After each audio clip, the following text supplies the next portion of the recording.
আজকে শেয়ার করে নেব আপনাদের সাথে একদম আমার নিজস্ব ঘরোয়া পদ্ধতিতে চিংড়ি মাছের পাতলা ঝোল আমি কিভাবে বানাই। যারা হালকা পাতলা অথচ টেস্টি খাবার খেতে পছন্দ করেন তাদের জন্য কিন্তু আজকের রেসিপি। মাছের এই ঝোলটা আমার বাচ্চাদের অত্যন্ত প্রিয়। চ্যানেলটা যদি এখনো সাবস্ক্রাইব না করে থাকেন অবশ্যই ঝটপট চ্যানেলটিকে সাবস্ক্রাইব করে পাশে থাকবেন। বেল আইকনটি আর হাইপ অপশনটি অবশ্যই প্রেস করে দেবেন, তাহলে নতুন রেসিপির নোটিফিকেশনটা সবার আগে পৌঁছে যাবে আপনার কাছে। এখানে আমি নিয়ে নিয়েছি 200 গ্রাম চিংড়ি মাছ। চিংড়ি মাছটাকে খুব ভালো করে পরিষ্কার করে নিয়ে ধুয়ে এর মধ্যে আমি অল্প পরিমাণে নুন আর হলুদ মাখিয়ে নিয়েছি। আর সবার উপরে দিয়ে দিয়েছি 1 টিস্পুন তেল।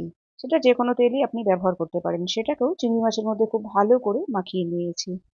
এই ঝোলটাতে আমি যেটা ব্যবহার করি সেটা হচ্ছে এই ধরনের ডাঁটাগুলো। এই ধরনের ডাঁটাগুলো দিলে ঝোলের টেস্টটা কিন্তু দুর্দান্ত লাগে। ডাঁটার নামগুলো তো আমি জানি না। যদি আপনাদের মধ্যে কেউ জেনে থাকেন অবশ্যই আমাকে কমেন্ট বক্সে কমেন্ট করে জানাতে পারেন। ডাঁটার ওপরের দিকের অংশটা পরিষ্কার করে নিয়েছি। এবার আমি ডাঁটাগুলোকে টুকরো টুকরো করে নেব। তার আগে অবশ্যই ডাঁটার ওপরের দিকে যে স্কিনটা আছে সেটাকেও কিন্তু ফেলে দিতে হবে। নিয়ে নিয়েছি পটল।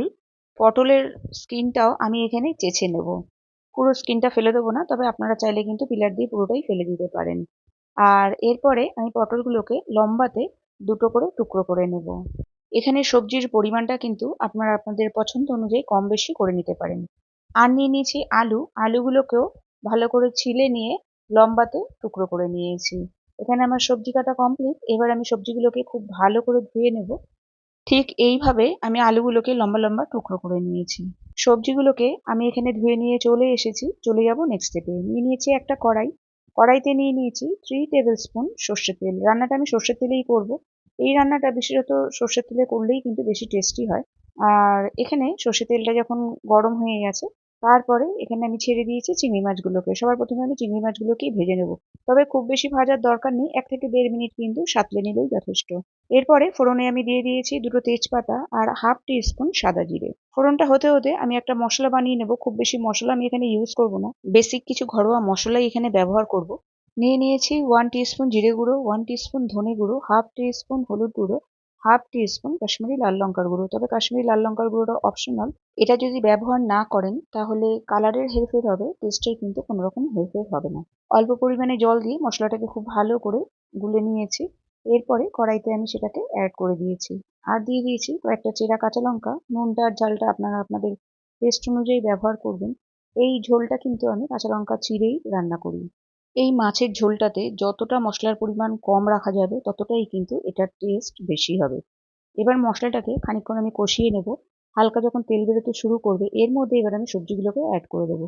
সবজিগুলোকে অ্যাড করে দিয়ে এবার মশলার সাথে খুব ভালো করে সবজিগুলোকেও আমি কষিয়ে নেব।